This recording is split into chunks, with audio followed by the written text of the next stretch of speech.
तो सूरत में फरी विमान पर ग्रीन लेजर लाइट और कतार गाम तरफथी विमान ने लेजर थी टार्गेट कराયું છે 15 દિવસમાં બીજી વખત વિમાન પર ગ્રીન લેઝર જ્યાં પાયલટની સતર્કતાથી સુરક્ષિત લેન્ડિંગ થયું અને વિમાનની સુરક્ષા સામે સવાલ ઉઠ્યા છે। સમગ્ર મામલે પોલીસે તપાસ પણ હાથ ધરી લેઝર લાઇટમાં નાની શોધખોળ શરૂ કરી છે અને એરપોર્ટ સુરક્ષા એજન્સીઓ એલર્ટ થયું છે।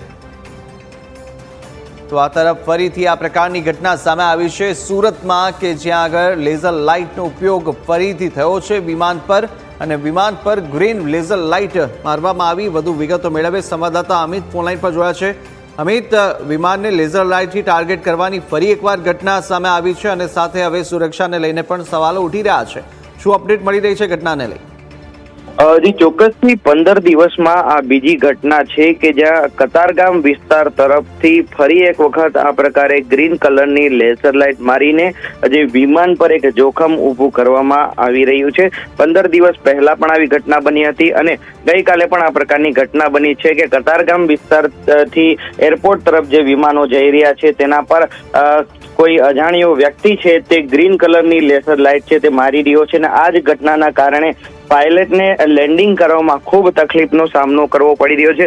જો કે ગઈકાલે જે ઘટના બની છે તેમાં કોઈ દુર્ઘટના નથી થઈ, પરંતુ પાયલટની સતર્કતાના કારણે એરપોર્ટ પર પ્લેનનું સુરક્ષિત લેન્ડિંગ થયું હતું। પરંતુ આ જે ઘટના છે તે વિમાન યાત્રીઓ પર જે કહી શકાય કે સુરક્ષાને લઈને સવાલ ઊભી કરનારી છે, કારણ કે અજાણ્યા ઇસમે 15 દિવસમાં બીજી વખત આ પ્રકારે આ કૃત્ય કર્યું છે। ત્યારે પોલીસ દ્વારા પણ આ છે તે હાથ ધરવામાં આવી રહી છે।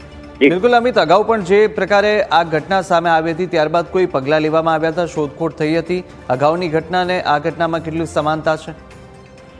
जी ચોક્કસથી અગાઉ પણ આ જ પ્રકારે કતારગામ વિસ્તાર તરફથી જે વિમાન પસાર થતું હતું તેના પર ગ્રીન લેઝર લાઇટ છે તે મારવામાં આવી હતી અને આ બાબતે પોલીસ દ્વારા જે તપાસ કરવામાં આવી હતી, પરંતુ કોઈ વ્યક્તિ છે તે પોલીસના હાથે લાગ્યો નથી। પરંતુ 15 દિવસની અંદર જ જ્યારે આ બીજી ઘટના બની છે ત્યારે વિમાન યાત્રીઓની સુરક્ષા એને લઈને પણ મોટા સવાલો છે। જો પોલીસ આ બાબતે ઊંડાણપૂર્વક તપાસ કરે તો તે વ્યક્તિ છે તે પકડાય તેવી શક્યતા છે, પરંતુ હાલ પોલીસ આ મામલે તપાસ છે તે હાથ ધરી છે। પરંતુ 15 દિવસ પહેલાની ઘટનામાં પણ કોઈ વ્યક્તિ હજુ સુધી પકડાયો નથી, ત્યારે 15 દિવસમાં બીજી ઘટના બનતા જે કહી શકાય ક્યાંક ને ક્યાંક તંત્રની કામગીરી પર એટલે કે સુરક્ષા એજન્સીઓની કામગીરી પર પણ સવાલો ઊભા થઈ રહ્યા છે।